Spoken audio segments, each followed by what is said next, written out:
প্রতিটা দল নির্বিঘ্নে ভয়হীনভাবে কোনো বাধাহীনভাবে যে ফুল দিতে পারছে, এটা যেন সবসময় চলে আসে বা সবসময় হয়ে থাকে।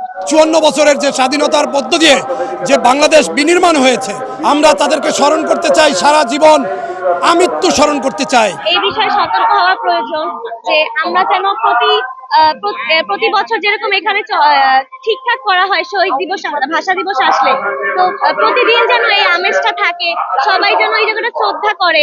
এই জায়গাটা যেন একটা পবিত্র জায়গা, এটা হচ্ছে আমাদের বাঙালিদের জন্য একটা অতি গর্বের জায়গা। তো আমার মনে হয় যে আমাদের সরকার প্রধানের উচিত, বা আমাদের যিনি সরকার গঠন করেছেন তারা নিশ্চয়ই এই বিষয়ে এই বছর খেয়াল রাখবে, এখন থেকে খেয়াল রাখবে। অত্যন্ত আনন্দের বিষয় যে আমরা একজন মানুষকে প্রধানমন্ত্রী হিসেবে দেখতে পেয়েছি, যিনি কিন্তু অনেক অনেক কিছুর শিকার হয়েছে তার জীবনকালে। তো ভালো লাগছে।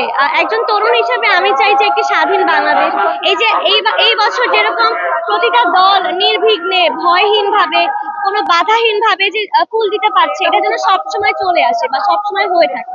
এই দিনটি হচ্ছে কি, একটা সন্তান যেমনি তার মাকে ভালোবাসে, একটি সন্তান যেমনি তার মায়ের ঋণ কখনো শোধ করতে পারে না, ঠিক তেমনি করে এই দিনটিকে ধারণ তখনই হবে যখন আমরা ভাষার প্রতি বাঙালির আত্মত্যাগ, বাঙালির ত্যাগ, বাঙালির মেধা মননের প্রতি শ্রদ্ধা জানিয়ে আমরা এখানে স্মরণ করতে পারবো। তখনই আমাদের এই স্মরণ সভা বলেন, শ্রদ্ধা বলেন, শ্রদ্ধাঞ্জলি বলেন, পুষ্পাঞ্জলি বলেন, সকল কিছু তখন সার্থক হবে। সাম্রাজ্যবাদী শক্তি এবং হচ্ছে পরাজিত শক্তি, যারা আমাদের বাংলা ভাষার বিরুদ্ধে ছিল, যারা পরাজিত হয়েছে, যারা ৭১-এর স্বাধীনতার বিরুদ্ধে ছিল, তারা পরাজিত হয়েছে। অর্থাৎ এই যে পরাজিত শক্তি, এই পরাজিত শক্তি সবসময় চেয়েছে বাঙালি বাংলা সবসময় নিচু হয়ে থাকুক, আস্থা করে নিক্ষিপ্ত হোক, বাঙালি বাংলা মানুষ যেন পৃথিবীতে যেন মাথা উঁচু করে না জাগতে পারে।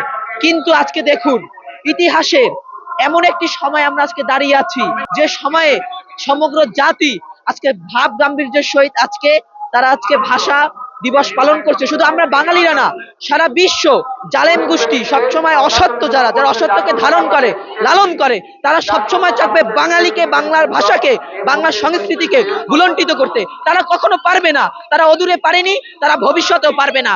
আমরা জুলাই যোদ্ধা ১৭ বছর ৩৬ দিন আন্দোলন সংগ্রামের মধ্য দিয়ে, জেল জুলুম অত্যাচারের মধ্য দিয়ে আমরা নতুন বাংলাদেশ পেয়েছি।